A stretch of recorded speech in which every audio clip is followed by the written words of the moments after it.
고통 중에 드리는 기도. 어느 주일 아침 예배 시간에 한 젊은 집사님이 대표 기도를 하게 되셨습니다. 목소리 톤은 매우 안정적이었고 기도의 흐름에 전혀 막힘이 없었습니다. 사용하는 어휘 하나하나도 정제되었고 적절한 성경 구절을 섞어가며 하는 기도는 그야말로 청산유수였습니다. 성도들은 기도 소리에 귀를 기울이며 속으로 생각했습니다. 와, 저 집사님 기도 참 잘한다. 그런데 이상하게도 기도는 잘하는 것 같은데 마음의 깊은 울림이나 어떤 감동이 느껴지지가 않는 겁니다. 그 다음 주일 아침 예배 시간이 되었습니다. 이번에는 연세 많으신 권사님이 대표 기도를 하게 되셨습니다. 목소리는 작아서 귀를 기울이지 않으면 잘 들리지도 않았고 기도의 속도도 매우 느렸습니다. 문장도 매끄럽지 않았습니다. 그런데 기도가 이어질수록 곳곳에서 흐느껴 우는 소리들이 들리기 시작합니다. 특별히 상처 있고 아픈 자들을 위해 기도할 때 여러 성도들이 연신 아멘, 아멘 하며 눈물을 흘렸습니다. 기도가 끝났을 때 많은 성도들이 말로 설명할 수 없는 하나님의 임재와 깊은 하나님의 위로를 경험했다라고 그렇게 고백들을 했습니다. 사랑하는 성도 여러분, 무엇이 이런 차이를 만드는 걸까요? 여러분, 기도를 잘한다는 것이 과연 뭘 말하는 거죠? 기도를 잘한다, 기도에 막힘이 없이 청산유소와 같이 기도를 하는 것을 말하는 걸까요? 성경은 그렇게 말하지 않습니다. 말이 서툴고 문장이 어설퍼도 진실된 마음과 상한 심령으로 하나님 앞에 드리는 기도, 바로 그런 기도가 하나님과 성도들을 감동케 하는 기도인 것입니다. 오늘 본문에서 한나의 기도가 바로 이런 기도였습니다. 한나는 고통 중에 기도합니다. 통곡하며 기도합니다. 속으로 삭히며 신음하듯 기도합니다. 기도의 흐름도 말의 완성도도 형편없는 기도였습니다. 하지만 하나님께서 그 상한 심령으로 드리는 그 기도를 기쁘게 받으셨습니다. 사랑하는 성도 여러분, 오늘 우리는 이 본문을 통하여 한나의 기도를 만나게 됩니다.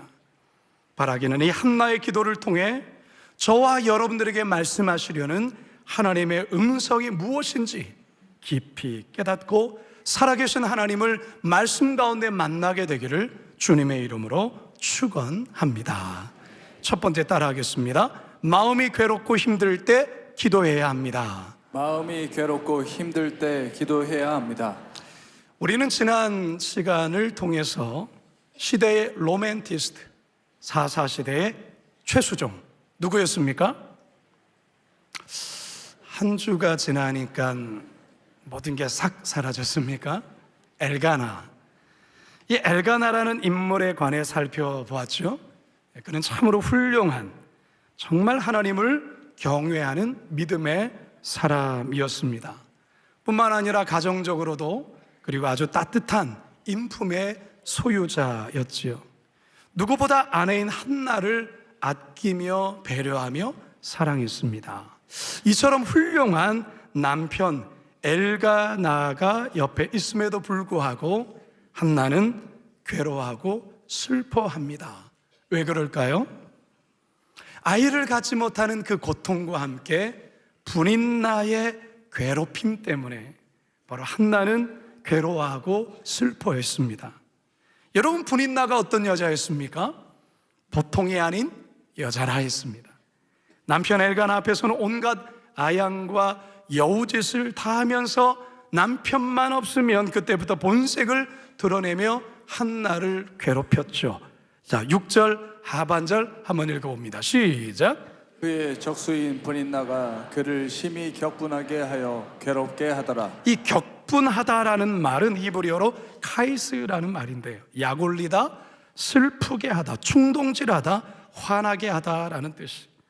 괴롭히다, 괴롭게 하다는 이 단어는 히브리어 람이라는 단어인데 쇠게 뒤흔들다, 자극하여 분노케 한다라는 그런 뜻을 갖고 있습니다. 한나의 고통이 어떠했는지 우리는 이 단어를 통해서 우리는 쉽게 알 수가 있죠. 자, 그런데 여러분, 이런 한나의 고통이요, 창세기에 보면 아브라함의 아내인 사라에게도 있었습니다. 자녀에 대한 하나님의 약속이 더디 이루어지자 몸종인 하갈을 통해서 자식을 봐야겠다는 생각에 남편 아브라함에게 하갈을 보냅니다. 그렇게 해서 하갈이 임신을 하게 됩니다. 그런데 이 하갈이 자신이 임신했다는 사실 앞에 기고만장하죠. 마치 자신이 아브라함의 사랑을 독차지 않은 본부인 마냥 여주인 사라를 없이 여깁니다. 사라가 너무나도 큰 충격을 받습니다. 말할 수 없는 어떤 수치와 모멸감을 느끼게 되지요. 이때 사라가 어떠한 반응을 보일까요? 무섭게 격분합니다. 창세기 16장 5절에서 6절입니다. 시작. 사레가 아브라함에게 이르되 내가 받는 모욕은 당신이 받아야 옳도다. 내가 나의 여종을 당신의 품에 두었거늘 그가 자기의 임신함을 알고 나를 멸시하니 당신과 나 사이에 여호와께서 판단하시기를 원하노라. 아브라함이 사레에게 이르되 당신의 여종은 당신의 수중에 있으니 당신의 눈에 좋을 대로 그에게 행하라 하매 사레가 하갈을 학대하였더니 하갈이 사레 앞에서 도망하였더라. 그토록 온순하고 순종적이었던 이 사라가 헐크로 변합니다.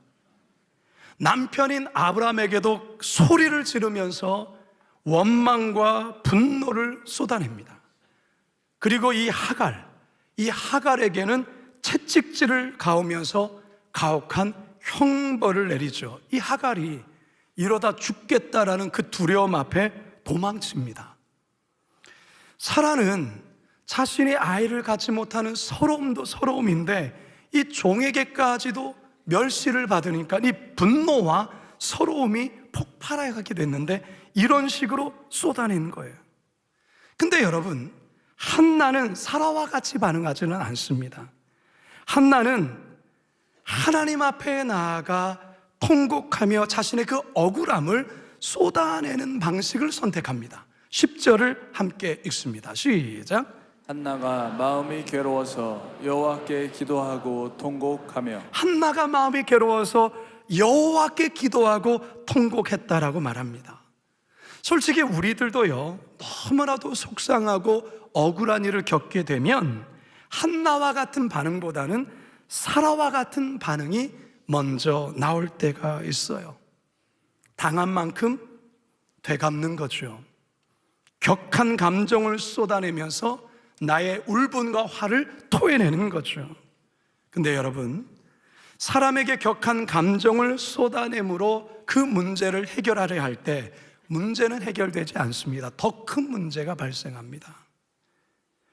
따라서 성도 여러분, 어떤 억울함과 속상함이 그 마음을 뒤흔들 때 사라와 같이 반응해서는 안 됩니다. 한나와 같이 그것을 하나님 앞에 가지고 나아가서 하나님 앞에 쏟아내야 하는 것입니다. 하나님은 이런 자를 가까이 하십니다. 시편 34편 18절입니다. 시작. 여호와는 마음이 상한 자에게 가까이 하시고. 사랑하는 성도 여러분, 마음이 괴롭고 속상할 때, 감당하기 힘든 인생의 문제 앞에 기도하셔야 합니다. 한나와 같이 하나님 앞에 통곡하셔야 합니다. 그러면 마음에 응어리진 것들이 풀어지게 됩니다. 사람 앞에서가 아니에요. 사람 앞에서가 아니라 하나님 앞에서 하셔야 되는 거예요. 유창하게 기도하지 못해도 괜찮아요. 깨지고 상한 마음 그대로 하나님 앞에 나아가시면 됩니다. 바라기는 한나와 같이 고통과 괴로움 앞에 절망하거나 분노하는 것이 아니라 하나님 앞에 나아감으로, 또한 기도하심으로 우리의 마음을 그분께 쏟아내시길 주님의 이름으로 축원합니다. 두 번째 따라 합시다. 하나님 앞에서 오래 기도해야 합니다. 하나님 앞에서 오래 기도해야 합니다. 엊그제 올리브 빛가득 금요 기도회에 참 귀한 목사님이 오셔서 말씀을 전해 주셨습니다. 하와이 열방대학에서 귀한 사역을 감당하시는 김교문 선교사님께서 오셔서 말씀을 전해 주셨는데요. 이 선교사님이 작년 3월, 아직 1년이 되지 않았죠.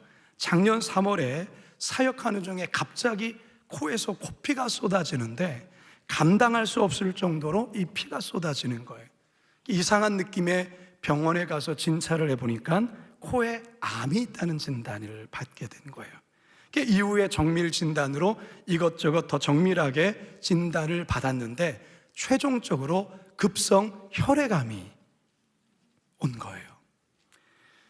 그 이후로 이제 항암 치료를 받게 되었는데요. 이 항암 치료를 받는 이 과정에서 겪었던 그런 힘들었던 시간, 아팠던 일들, 고통들을 이렇게 나눠주시면서 암을 통해서 깨닫게 된 그 하나님의 은혜에 관한 귀한 간증을 해주셨어요.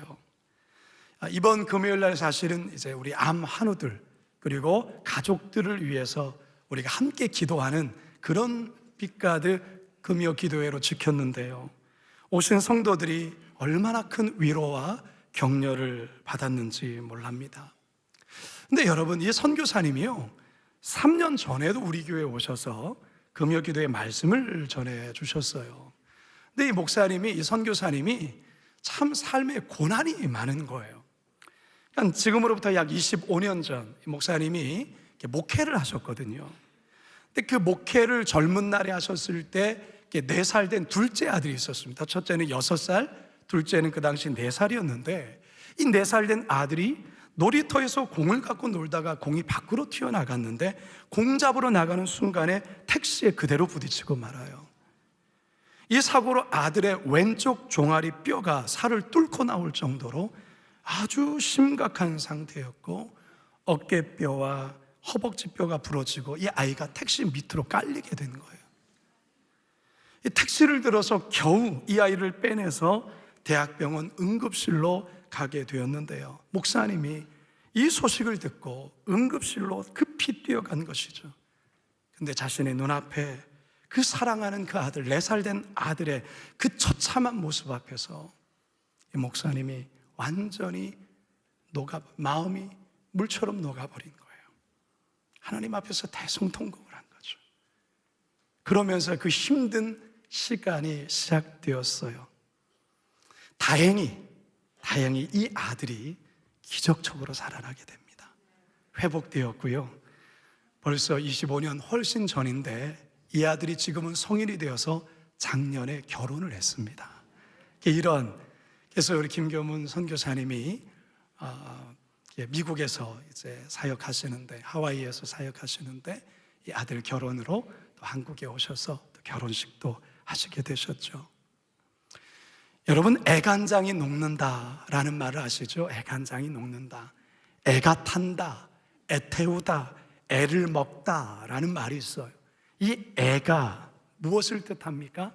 내장을 뜻해요. 내장. 다시 말해서 애간장이 녹는다라는 말은 내장이 탈 정도로 상하고 고통스럽다, 그 말이 애간장이 녹는다, 그런 말이에요. 여러분, 혹시 여러분의 삶에 애간장이 녹는 그런 일을 겪어보신 적 있습니까?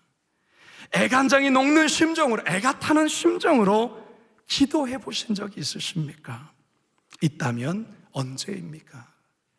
보통 많은 부모들이 자녀들이 뜻하지 않은 큰 사고를 당할 때, 뜻하지 않은 크게 몸이 아플 때, 그리고 너무나도 어려움으로 세상과 단절된 삶을 살아갈 때 부모는 애간장이 타게 됩니다. 애간장이 타는 심정으로 기도할 때가 있어요. 오늘 본문에서 이 한나가 바로 그런 기도를 합니다. 애간장이 녹는 기도, 애가 타는 기도. 한번 들어보시겠습니까? 11절과 15절과 16절입니다. 시작. 소원하여 이르되 만군의 여호와여, 만일 주의 요정의 고통을 돌보시고 나를 기억하사 주의 여종을 잊지 아니하시고 주의 여종에게 아들을 주시면 내가 그의 평생에 그를 여호와께 드리고 삭도를 그의 머리에 대지 아니하겠나이다. 나는 마음이 슬픈 여자라 포도주나 독주를 마신 것이 아니요 여호와 앞에 내 심정을 통한 것뿐이요 당신의 여종을 악한 여자로 여기지 마옵소서. 내가 지금까지 말한 것은 나의 원통함과 격분됨이 많기 때문이다 하는지라. 말할 수 없는 그 상한 마음, 그 마음에 있는 원통함과 그 마음에 있는 서러움, 그것들을 하나님 앞에 쏟아내며 이 기도를 드리는 거예요. 근데 한나의 기도가 오랜 기도로 이어집니다. 12절 상반절입니다. 시작. 그가 여호와 앞에 오래 기도하는 동안에 왜 한나가 이렇게 오래 기도하는 걸까요? 그 마음속에 그동안 겹겹이 쌓였던 그 울분과 서러움이 폭발하게 됐는데 눈물이 멈춰지지가 않는 거예요. 그 마음속에 있었던 그 아픔이 계속해서 쏟아지는 거예요. 계속해서. 그리고 이 아픔, 이 속상함을 하나님 앞에 다 풀어놓다 보니까 그는 하나님 앞에서 오래 기도하게 된 것입니다. 사랑하는 성도 여러분, 혹시 한나와 같은 애간장이 녹는 상황 속에 있는 분 계십니까? 하나님 앞에 오래 기도하십시오. 겹겹이 쌓인 그 서러움, 그 마음이 풀어질 때까지 하나님 앞에 오래 기도하십시오. 하나님은 그런 우리를 반드시 만나주시고 그 마음에 맺혔던 것 풀어주시고 해결해 주십니다. 성령 하나님께서 지금도 우리를 위해 애타는 심정으로 오래 기도하고 있다는 사실을 아십니까? 로마서 8장 26절입니다. 시작. 우리는 마땅히 기도할 바를 알지 못하나 오직 성령이 말할 수 없는 탄식으로 우리를 위하여 친히 간구하시느니라. 아멘. 예수님께서도 겟세마네 동산에서 애타는 마음으로 오래 기도하셨어요. 십자가의 그 무지무지한 이 고난 앞에 예수님은 처절히 사투하며 하나님 앞에서 오래 기도하셨어요. 이마에 흘러내린 땀방울이 핏방울이 되기까지 우리 주님은 떼절하게 애절하게 주님 앞에 하나님 앞에 오래 기도하셨어요. 누가복음 22장 44절입니다. 시작. 예수께서 힘쓰고 애써 더욱 간절히 기도하시니 땀이 땅에 떨어지는 핏방울같이 되더라. 예수님의 기도는 어떤 기도였습니까? 자신의 안위를 위한 기도였습니까? 아니에요. 예수님의 기도, 겟세마네 기도는 온 인류를 위한 기도였어요. 온 인류를 죄 가운데 멸망시키지 마십시오. 나의 십자가를 통하여서 온 인류를 구원하여 주십시오. 사랑하는 제자들을 지켜주십시오. 이런 기도뿐만이 아닙니다. 오늘 지금 여기 앉아 계신 저와 여러분을 향한 기도 또한 우리 예수님이 겟세마네에서 하셨다는 사실입니다. 믿으십니까? 사랑하는 성도 여러분, 상한 마음을 가지고 있다면 하나님 앞에 나아가 기도하셔야 합니다.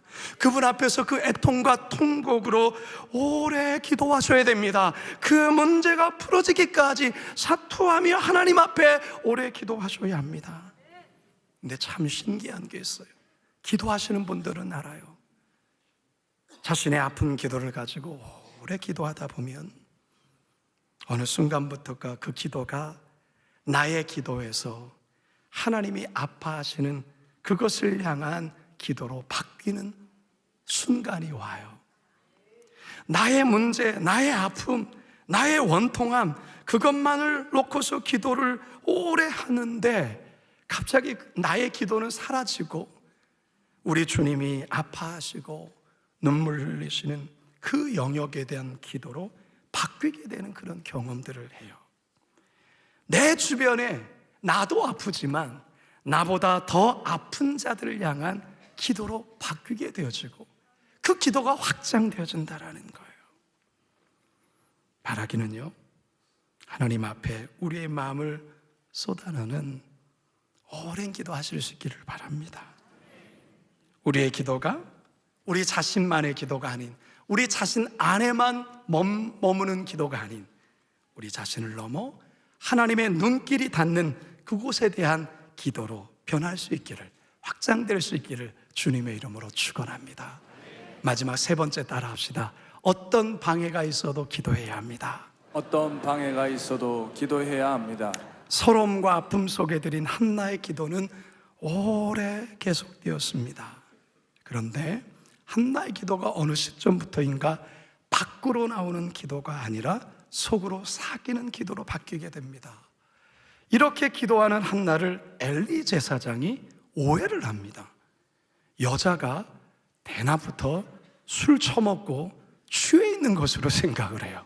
13절에서 14절입니다. 시작. 한나가 속으로 말하매 입술만 움직이고 음성은 들리지 아니하므로 엘리는 그가 취한 줄로 생각한지라. 엘리가 그에게 이르되 내가 언제까지 취하여 있겠느냐 포도주를 끊으라 하니. 여러분, 만일에 여러분들이 한나의 입장이라면 이 엘리 제사장의 이 말 앞에 여러분 어떤 마음이 있으겠어요? 너무 마음이 상하지 않겠어요? 지금 너무 괴로워서 하나님 앞에서 마음을 토하고 있는데, 근데 그것을 술 취한 여자로 보고 있다라는 거예요.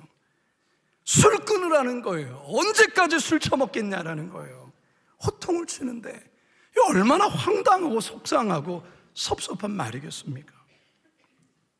아니, 위로는 해주지 못할 망정 이 대제사장이 술 취한 여자 취급하며 술을 끊으라고 하면 얼마나 마음이 그러겠어요.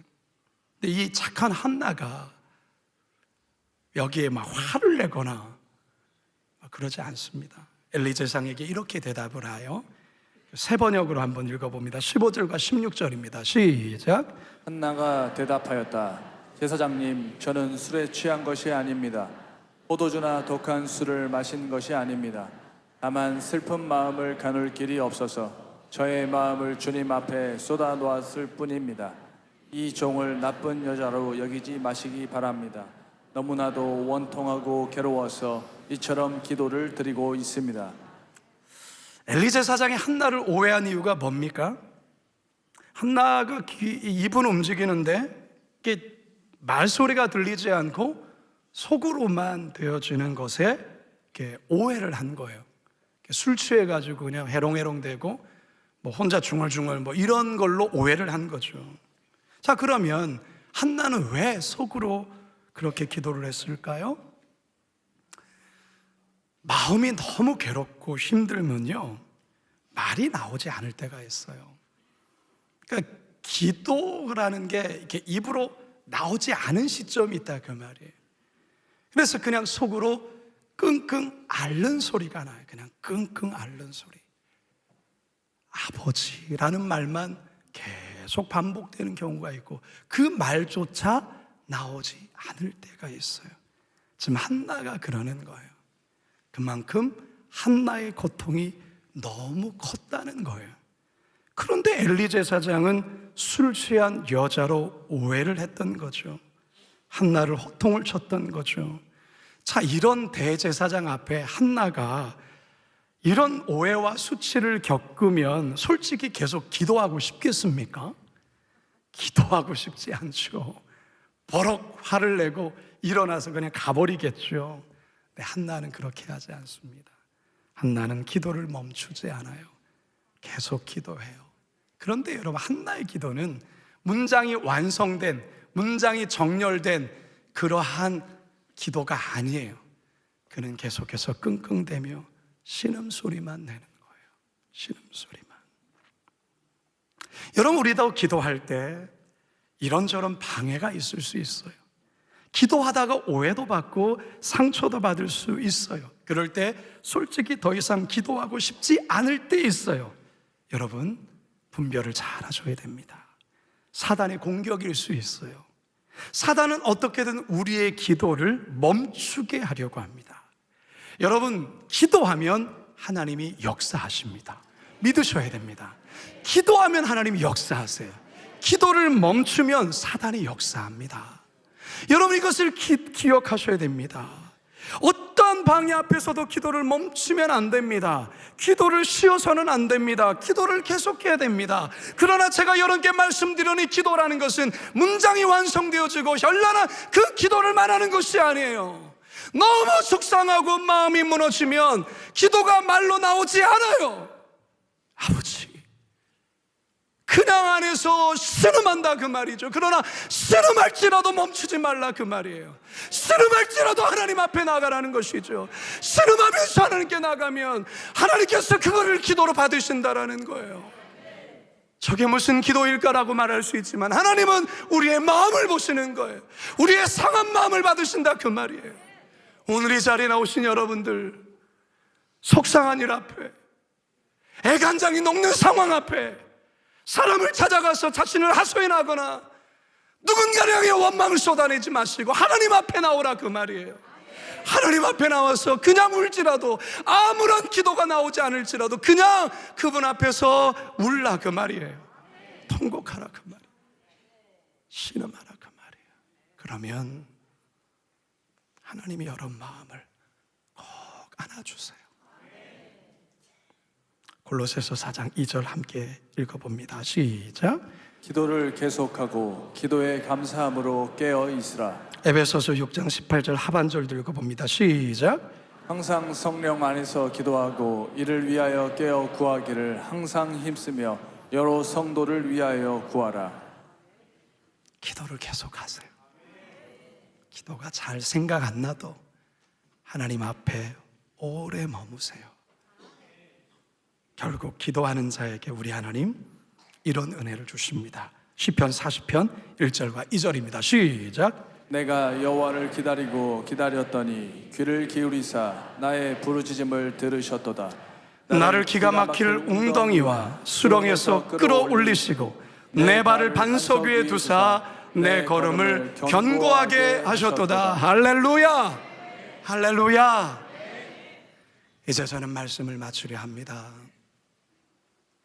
성도 여러분, 한나와 같은 괴롭고 힘든 상황에 있는 성도들 계십니까? 누구에게도 말할 수 없는 고통 속에 혼자 끙끙 앓고 있는 분 계십니까? 마음이 괴롭기 때문에, 마음이 힘들기 때문에 기도하셔야 하는 거예요. 하나님 앞에 나와서 그냥 그 마음 그대로를 토하시는 거예요. 그 마음이 부러질 때까지 그냥 하나님 앞에서 그저 울어도 되는 거예요. 어떠한 방해가 있어도 하나님 앞에 여러분의 그 마음을 신음하며 하나님께 아뢰면 우리 하나님께서 여러분의 그 신음을 기도로 받으시고 하나님께서 여러분에게 반드시 응답하십니다.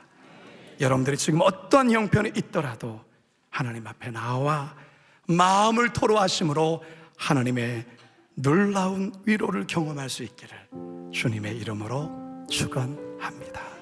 축원합니다. 축원합니다. 우리 시간 말씀을 기억하면서 우리 이 찬양 함께 믿음으로 고백하며 나갑시다.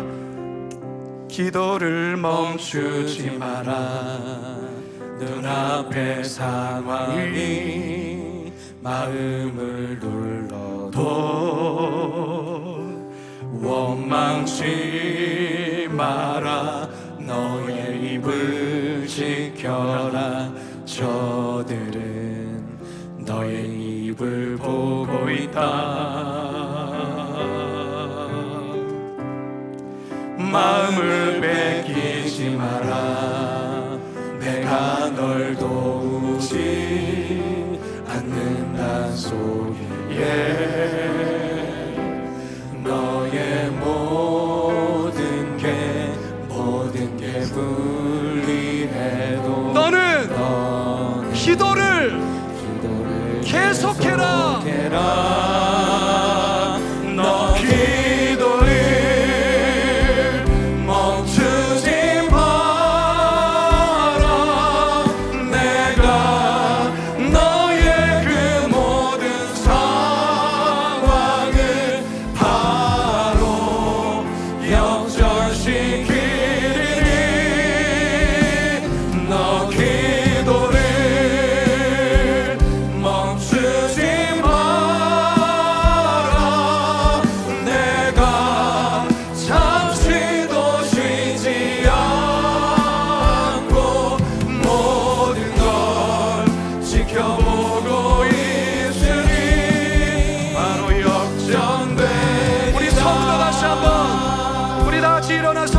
나아갑시다. 기도를 멈추지 마라. 기도를 멈추지 마라. 눈앞의 상황이 여러분의 마음을 짓눌러도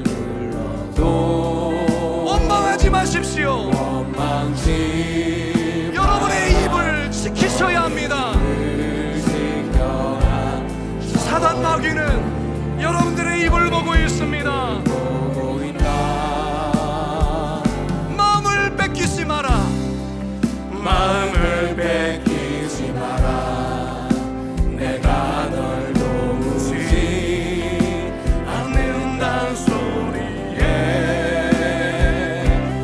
너의 모든 게 불리해도 너는 기도를 계속해. 너 기도를 멈추지 마라. 내가 너의 그 모든 상황을 바로 역전시키리. 너 기도를 멈추지 마라. 내가 잠시도 쉬지 않고 모든 걸 지켜보고 있으니 바로 역전되리라. 사랑하는 여러분, 하나님 앞에 서셔야 됩니다. 기도를 잘한다는 게 뭘 말하는 겁니까?